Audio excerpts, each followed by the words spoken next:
Abbaan barbaade alaabaa mataasaa ba'ee qabachuun bahuun mirgadha. Tokko kan isa tokko dhoowwuun daangessuun irra hin jiraatu. Warri kan isa tokko achi dhiibamee, kan isa tokko ol qabamee, kan isa tokko gadi qabamuun hin malu ta'uun irra hin jiraatu. Kana eenyuyyuu fudhatu. Kun akka dhufuuf miti kan nuti hojjetaa baane. Kan hundi xaaraa ba'e. Hunduu wal qixa. Qabatanii gabaabaa boote hunduu wal qixa qabatee gabaaba'u. Qabatanii dirree boote hunduu waan isaa malu qabatee dirree ba'u. Kuni wal qixa ilaalamuu danda'uutu irra jiraata. Qaamni hooggansa kamiis haa ta'u, qaamni mootummaa kamiis haa ta'u, qaamni hawaasaa kamiis hunda wal qixa ilaaluu danda'uutu irra jiraata malee kan isa kanadhaati kan isa kana akkasi jedhee dhiibuudhaaf deema taanaan hin ta'u.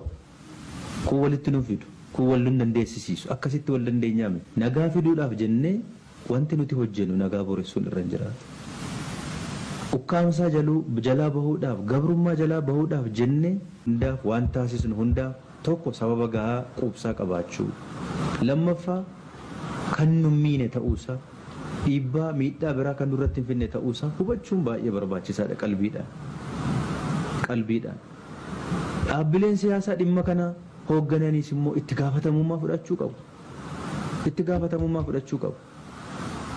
Of eeggannoo cimaadhaan, tasgabbii cimaadhaan waan gochuu qaban hundaa godhuu taasisuutu irra jiraata. Yoo kana ta'uu baate nama uummata walitti gadhiisnee, uummata walirratti bohoksinee inni kaan irratti waan hin taaneen akka inni hin bo'u godhuudhaan wal gara rakkoo kaleessaatti akka inni deebi'u taasisuun kun gadheedha. Eenyuyyuu hin fayyadu. Paartii kamiinis hin fayyadu, biyya kanas hin fayyadu, uummata kamiinis hin fayyadu. Waan ta'eef aan xiiqiin taane keessa galuun nurra jiraata dheeyyaa. Iddoo seeraan mirgi nama keenyaa dhiibamee argametti seeraan gaafachuu nurra jiraata. Hundi keenya dhimma nama tokko nama lamaa miti kun. Dhimma eenyummaa hunduma keenyaati waan ta'eef. Sana ala baanee garuu miiraan guutamnee waan hin taane keessas immoo yoo galle nuun nu miidha deemee nuun nu miidha. Warra wal dhabuu hin qabne waliinis akka wal dhabnu nu taasisa. Gaafa warra wal dhabuu hin malle waliin wal dhabuu taasisnu inni kaan immoo nurratti akka inni walitti ijaaramu, akka inni walitti sassaabamu taasisa waan ta'eef nu miidhuu danda'a. Waan girgirrii samuuna tokkodhaaf jenne waan egeree keenya akka hin balleessine, waan faayidaa guddaa irraa argachuu dandeenyu akka hin balleessine of eeggannoo godhuun barbaachisaa. Qeerroon keenya, dargaggeessi keenya, paartileen siyaasaa Oromoos itti gaafatamummaa kana of eeggannoo olaanaadhaan fudhachuu danda'utu irra jiraata. Fiigichi guyyaa tokkoof guyyaa lamaa eessaan nu ga'uu hin danda'u. Fiigichi torban tokkoof ji'a tokko eessaan nu ga'uu hin danda'u. Kan karaa fagoo nu deemsisuu danda'u waliin mari'annee karaa waliin saaqannudha. Karaa waliin daandii waliin cirannudha kan nu fayyaduu danda'u. Kan karaa fagoo nu deemsisuu danda'u. Malee tokko tokko aarsuudhaaf gabaan guyyaa guyyaatti uumamu karaa fagoo nu deemsisuu hin danda'u. Kana baruun barbaachisaadha. Miira keessaa ba'uun nurra jiraata.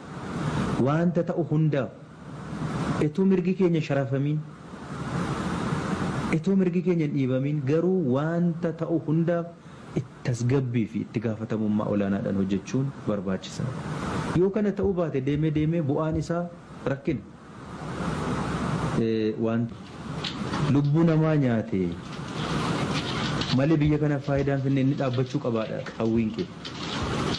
Waan ta'eef an etuu nu gale uummanni keenya hundumtuu alaabaa irratti har'a wal dhabuu qabna jedhee hin yaadu. Alaabaa yoo ta'e alaabaa uummattoonni hundi fedhii isaaniif murtii isaaniitiin fudhatantu alaabaa keenya ta'a.